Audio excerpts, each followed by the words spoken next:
You know, when our kids are politically apathetic, it is because they're not seeing examples of people actually making change around them. So it doesn't seem real. I mean, we always say you can't be what you don't see. You know, so you can't be change if you don't see change. Unfortunately, and we are in a time where you have to sometimes be and do things that don't even exist yet. And so being an example to kids as to what that looks like is what we got to do. So it just means doing it. It really is that simple. Do it, document it, curate it, let the kids see it. Yeah, instead of just talking about it, you gotta exemplify it. And I think one of the greatest examples of that is recently with the NBA, WNBA, and MLB. Yes. I mean, a lot of people out there are saying, well, what good is that going to do that they decided to boycott one game? Yo, you don't get it. Like, it impacts their pocket because it comes from the corporations and the advertisements and the ownership. And they're willing to say, listen, look, if y'all can't hear us, you can't watch us either. So it is what it is.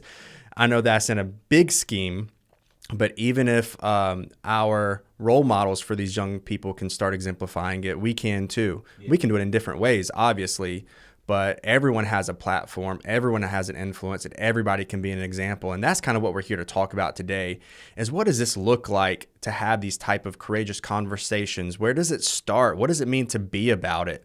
And we've been talking, all three of us, this summer. We've been doing things together this summer, and the work has just started. Yeah, and I think with NBA, MLB, all these different leagues, like hitting a pause button or even a full stop button, because they're having conversation now about actually ending the entire season.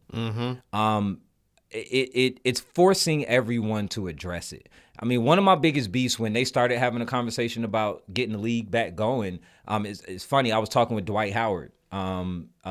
His uncle is Paul Howard, the district attorney. So we were in Paul Howard's office, and Dwight was there, and we were talking about the league starting back. And he was like, how do you feel? And I said, yo, I don't like it. I feel like it's a distraction from all the social justice work that we're doing. I feel like a lot of the reason why the movement was so effective and why there was so much energy is because people had nothing else to have to deal with, right? So you had time. You had no sports. You had no game to go run to and sit in front of. And so when I felt like when the league came back, it took a lot of the energy away. And guess what? It did. Now you're seeing them talking about pulling it back, and you got all this stuff going on in Wisconsin and around the country. Right. You better believe this weekend, Atlanta's about to be moving again. Yep. Cities across the country are about to be moving again.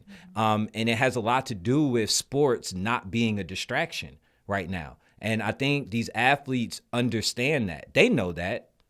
Even among themselves, some of them are not in agreement as to whether or not they should be playing right now because they feel like these social justice things matter more. Yeah. And I mean, when it came back, I was just as excited as anybody just to see sports back. For sure. But I thought the same thing as you did.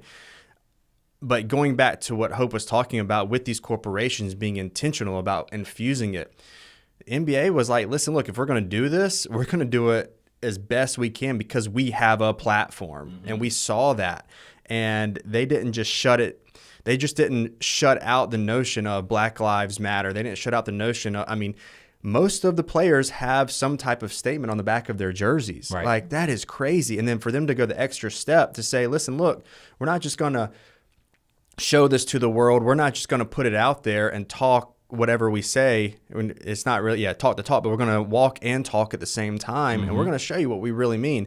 And it's not the owners and it's not the big wigs of the NBA or all of these organizations. It's the players. Yeah. It's the players that are saying, hey, listen, look, we can do this. We have ownership over what we do.